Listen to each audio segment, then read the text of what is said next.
UP के हमीरपुर और लखनऊ में गूंजी गूंज, राजस्थान के अलवर और बांसवाड़ा में फूटा गुस्सा, उज्जैन में बच्चों ने मांगी बुनियादी सुविधाएं। इधर पिछले एक हफ्ते में देश भर में स्कूली बच्चों ने विभिन्न समस्याओं को लेकर प्रदर्शन किया है। तो उन्होंने प्रदर्शन क्यों किया, उनकी मांग क्या थी और उन मांगों पर क्या हुआ, क्या असर पड़ा और इससे देश की सियासत पर क्या असर पड़ा और ये देश के विकास का किस रूप को प्रतिबिंबित करता है, इन सब बातों पे इस वीडियो को बनाया गया है। उम्मीद है कि आप इसे अंत तक देखेंगे। थोड़ा लंबा होगा लेकिन अंत तक देखेंगे तभी कुछ बातें समझ में आ पाएंगी। साल 2026 का अगस्त महीना जब पूरा देश आज अपनी आज़ादी का जश्न मना रहा है, ठीक उसी समय भारत के सुदूर गांव और कस्बों से एक ऐसी तस्वीर उभर रही है जिसने दिल्ली के नीति निर्माताओं से लेकर राज्यों के मुख्यमंत्रियों तक को हिला कर रख दिया है। आमतौर पर भारत में आंदोलन और प्रदर्शनों का इतिहास युवाओं और राजनीतिक दलों या कर्मचारी यूनियनों के इर्द गिर्द घूमता रहा है, लेकिन पिछले एक हफ्ते में जो कुछ हुआ वह अभूतपूर्व रहा है। यह आंदोलन किसी राजनीतिक एजेंडे के लिए नहीं है, यह आंदोलन किसी कॉलेज की फीस वृद्धि के खिलाफ भी नहीं है। यह आंदोलन है प्राइमरी और मिडिल स्कूलों में पढ़ने वाले उन नन्हे बच्चों का जिन्हें समाजशास्त्रियों ने जनरेशन अल्फा का नाम दिया है। वह बच्चे जिनका जन्म 2010 के बाद हुआ है। ये बच्चे जब अपनी टूटी छतों, गायब शिक्षकों, दूषित पानी और कीचड़ से सने रास्तों के खिलाफ खुद सेनापति बनकर खड़े हो गए हैं। रांची की सिविल सेवा परीक्षाओं और दिल्ली के जंतर मंतर के शोर से दूर आइए आज आपको ले चलते हैं भारत के उस ग्रामीण और कस्बाई हकीकत की तरफ जहां बच्चों ने व्यवस्था को घुटनों पर ला दिया है। हमारी पहली रिपोर्ट है उत्तर प्रदेश के हमीरपुर जिले के चंदूपुर गांव की। यहाँ के राजकीय प्राथमिक विद्यालय में 210 बच्चे नामांकित हैं। कागजों पर विकास की बड़ी बड़ी बातें हैं, लेकिन जमीन पर स्कूल तक पहुंचने का एकमात्र रास्ता पिछले 3 सालों से पूरी तरह दलदल बना हुआ था। इस मानसून में स्थिति इतनी बदतर हो गई कि बच्चे रोज गिरकर चोटिल होकर स्कूल आ जा रहे थे। 11 अगस्त को इन बच्चों का सब्र का बांध टूट गया। बिना किसी राजनीतिक नेता के इन 200 बच्चों ने अपने अभिभावकों के साथ मिलकर कलेक्ट्रेट की तरफ 5 किलोमीटर का लंबा मार्च शुरू किया। उनके हाथों में तिरंगा था।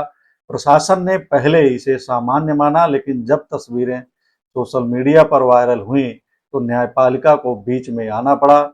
इलाहाबाद हाईकोर्ट ने इस मामले में स्वतः संज्ञान लिया। अदालत ने तल्ख टिप्पणी करते हुए कहा, अगर आप बच्चों को स्कूल तक सुरक्षित रास्ता नहीं दे सकते तो आपका शिक्षा का अधिकार कानून सिर्फ एक छलावा है।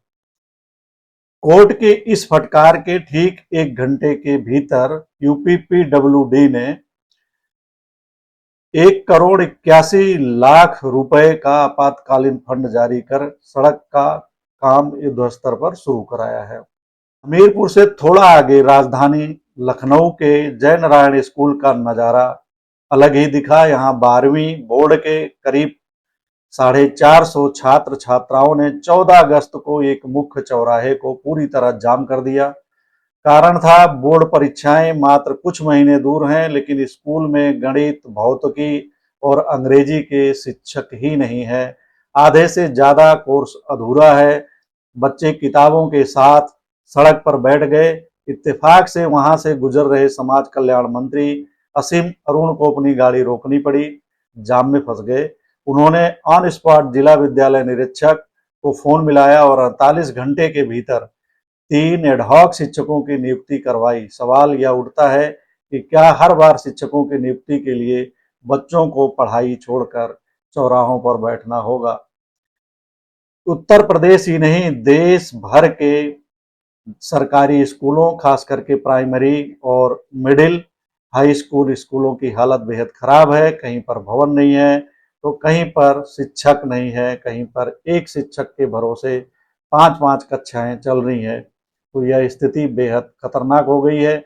इंटर कॉलेजों की स्थिति भी ठीक नहीं है। सरकारी स्कूल वैसे भी कम होते जा रहे हैं और प्राइवेट स्कूल बढ़ते जा रहे हैं, लेकिन जो सरकारी स्कूल हैं, सरकार उन्हें भी ठीक से नहीं संचालित कर पा रही है। ना तो स्कूलों में बुनियादी सुविधाएं हैं, न ही शिक्षक ही हैं कि बच्चों को पढ़ाएं। हालांकि सरकार हल्ला पीटती है कि सरकारी स्कूलों में बच्चे कम हो गए हैं, पंजीकरण नहीं हो रहा है, बच्चे स्कूल में पढ़ने नहीं आ रहे हैं, और उसका दबाव शिक्षकों पर डाला जाता है कि वह बच्चों का पंजीकरण कराएं स्कूलों में ज़्यादा से ज़्यादा। लेकिन ऐसे स्कूलों में कोई बच्चा क्यों आएगा पढ़ने के लिए जहाँ पर शिक्षक ही नहीं होंगे, जहाँ पर रास्ते नहीं होंगे, जहाँ पर शौचालय नहीं होगा, जहाँ पर बिजली और पीने के पानी की व्यवस्था नहीं होगी, वहाँ कौन बच्चा पढ़ने के लिए आएगा। जाहिर है कि ऐसे स्कूलों में आम गरीब लोगों के बच्चे पढ़ने के लिए आते हैं। उनकी मजबूरी है कि वह प्राइवेट स्कूलों में नहीं जा सकते, उनकी आर्थिक हैसियत ऐसी नहीं है, इसलिए वह ऐसे स्कूलों में, ऐसे बदहाल स्कूलों में पढ़ने आते हैं। ऐसे लोगों के प्रति सरकार अपना कोई दायित्व तो नहीं समझ रही है, और ऐसे तमाम प्राइमरी स्कूलों को तो बंद किया जा रहा है। बहाना ये कि वहाँ पर बच्चे कम हैं, लेकिन बच्चे कम क्यों हैं इस पर विचार ही नहीं किया जा रहा है, या जानबूझकर इस सवाल को टाल दिया जा रहा है और स्कूलों को मर्ज कर दिया जा रहा है। इससे कई बच्चों के लिए स्कूल काफ़ी दूर हो जा रहे हैं, इतनी दूर हो जा रहे हैं कि वह वहाँ पढ़ने जा ही नहीं सकते। ऐसे में बहुत सारे बच्चों की पढ़ाई बीच में ही छूट जा रही है। अब रुख करते हैं मध्य प्रदेश के उज्जैन का। यहाँ शासकीय कन्याशाला की 830 छात्राओं ने कलेक्ट्रेट का ऐतिहासिक घेराव किया।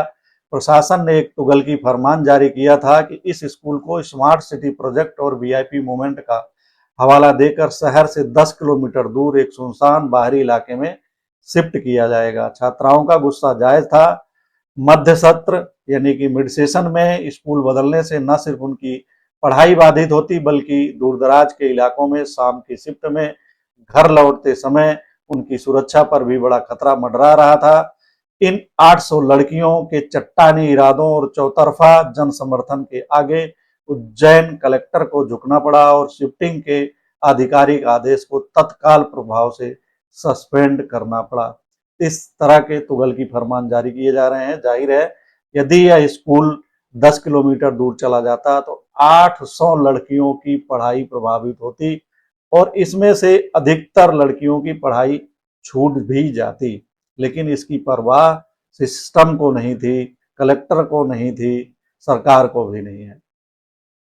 अब चलते हैं राजस्थान की तरफ। राजस्थान में इस हफ्ते छात्र आंदोलन का एक नया पैटर्न देखने को मिला है, तालाबंदी। यहाँ बच्चों ने ज्ञापन सौंपने या रैलियां निकालने के बजाय सीधे अपने ही स्कूलों के मुख्य फाटकों पर बड़े बड़े ताले जड़ दिए। आपको ले चलते हैं अलवर के जोधावास गांव। 12 अगस्त की सुबह राजकीय उच्च माध्यमिक विद्यालय में रोज की तरह क्लास चल रही थी। अचानक एक पुरानी बिंग की छत का छज्जा भरभरा कर नीचे गिर गया। गनीमत रही कि उस समय बच्चे मैदान में थे, वरना बड़ा हादसा हो सकता था। इस घटना से आक्रोशित होकर अगले ही दिन यानी 13 अगस्त को स्कूल के सभी 174 छात्र छात्राओं ने ग्रामीणों के साथ मिलकर सुबह 7 बजे स्कूल गेट पर ताला लगा दिया। सुबह से शाम तक 6 बजे तक भूखे प्यासे धरने पर बैठे रहे।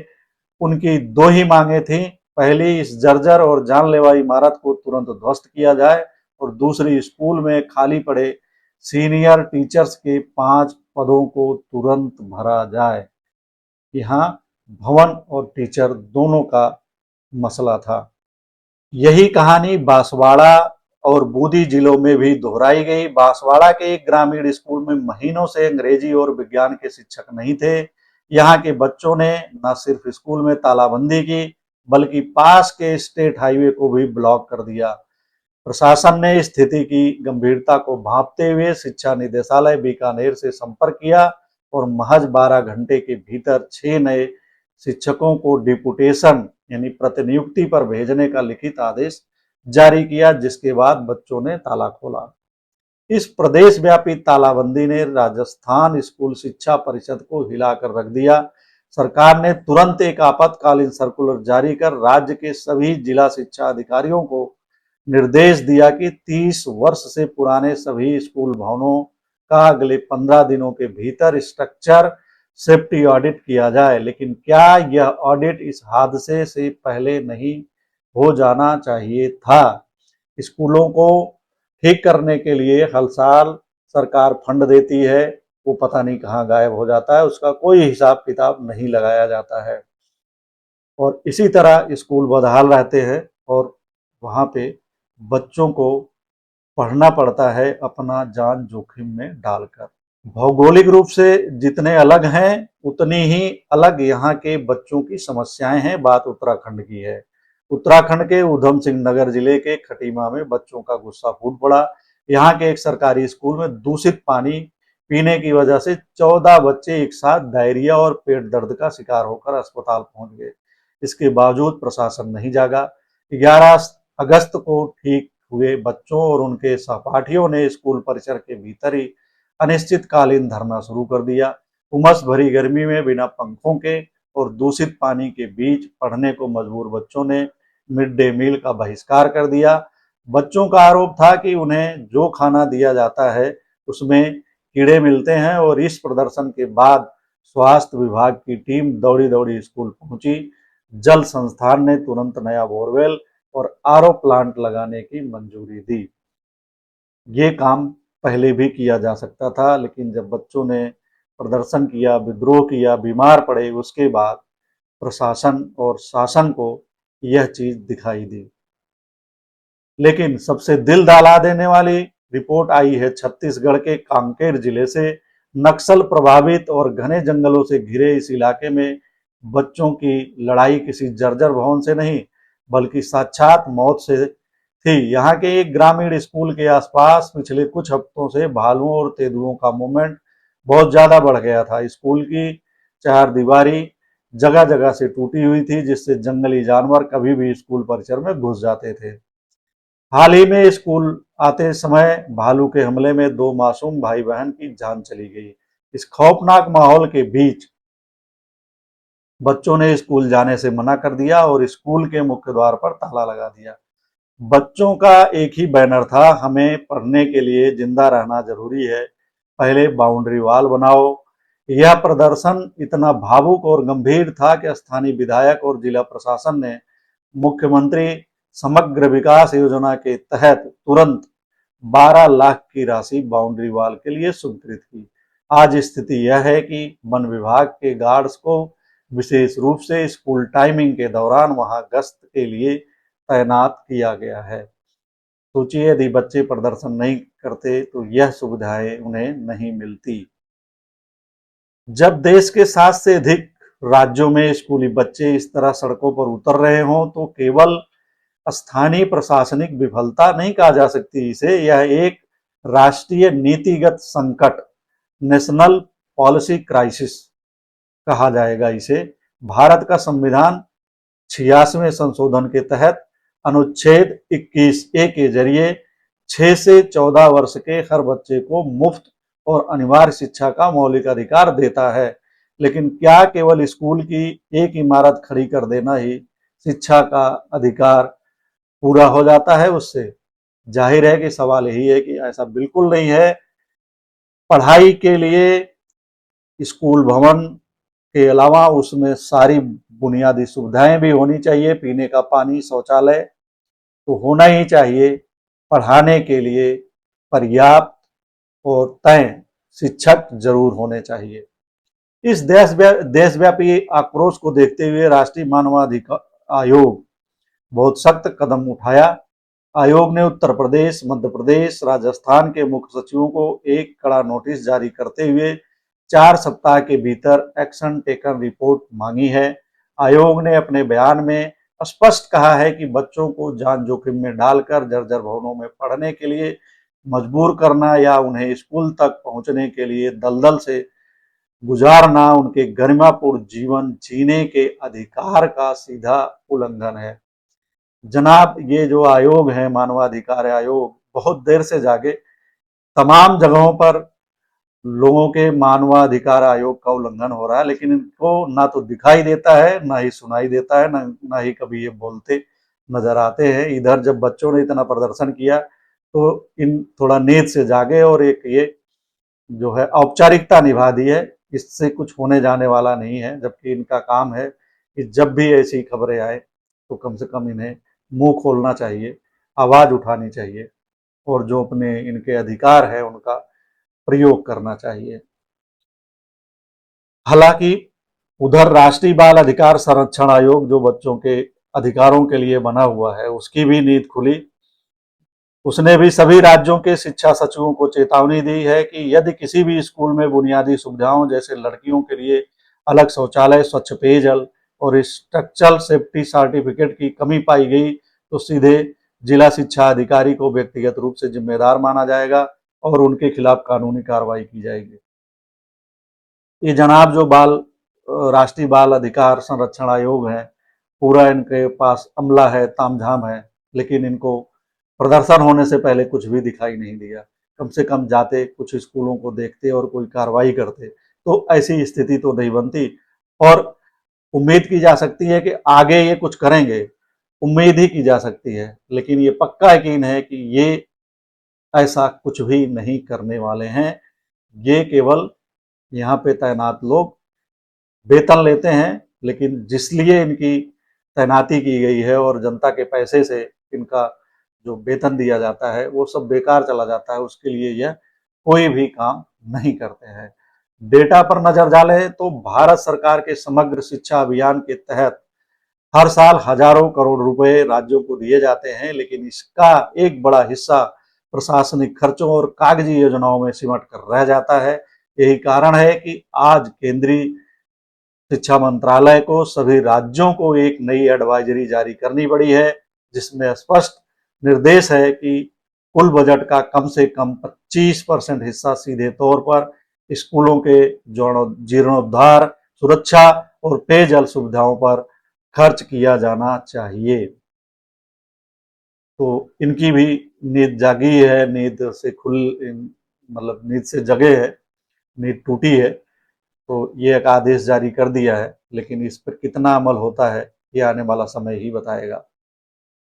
पिछले एक हफ्ते की इन तमाम कहानियों का विश्लेषण करें तो एक बात बिल्कुल साफ हो जाती है, यह नया भारत है और यह इस देश की सबसे कम उम्र की पीढ़ी यानी जनरेशन अल्फा है। यह वो पीढ़ी नहीं है जो सिस्टम की कमियों को अपनी नियति मानकर स्वीकार कर ले। ये वो बच्चे हैं जो तकनीक के दौर में बड़े हो रहे हैं, जो अपने अधिकारों को जानते हैं और जिन्हें पता है कि सोए हुए सिस्टम को कैसे जगाया जाता है। इन बच्चों ने दिखा दिया कि लोकतंत्र में अपनी मांगे मनवाने के लिए किसी बड़े राजनीतिक दल या फंडिंग की जरूरत नहीं होती है। अगर आपकी मांग सच्ची है और इरादे फौलादी, तो बड़े से बड़ा प्रशासनिक तंत्र भी 24 घंटे के भीतर हरकत में आ जाता है। इन बच्चों की तालाबंदी और तिरंगा यात्राओं से उन सभी अधिकारियों के चेहरे से नकाब हटा दिया है जो एयर कंडीशनर कमरों में बैठकर कागजों पर सब शिक्षा अभियान की सफलता की कहानियां लिखते रहते हैं। समय आ गया है कि सरकारें केवल तत्कालिक पैचवर्क यानी काम चलाऊ मरम्मत ना करें। देश के हर एक सरकारी स्कूल का तत्काल सेफ्टी और इंफ्रास्ट्रक्चर ऑडिट होना चाहिए ताकि भविष्य में किसी भी मासूम को अपनी पढ़ाई छोड़कर हाथ में तिरंगा लेकर कलेक्ट्रेट के सामने घुटने भर कीचड़ में ना खड़ा होना पड़े। क्योंकि याद रखिए, अगर देश का बचपन सड़कों पर आंदोलित होगा तो देश का भविष्य कभी सुरक्षित नहीं हो सकता है। हर खबर का एक दूसरा पक्ष भी होता है। आइए तथ्यों के साथ उसे समझते हैं। तथ्य पहले, राय बाद में।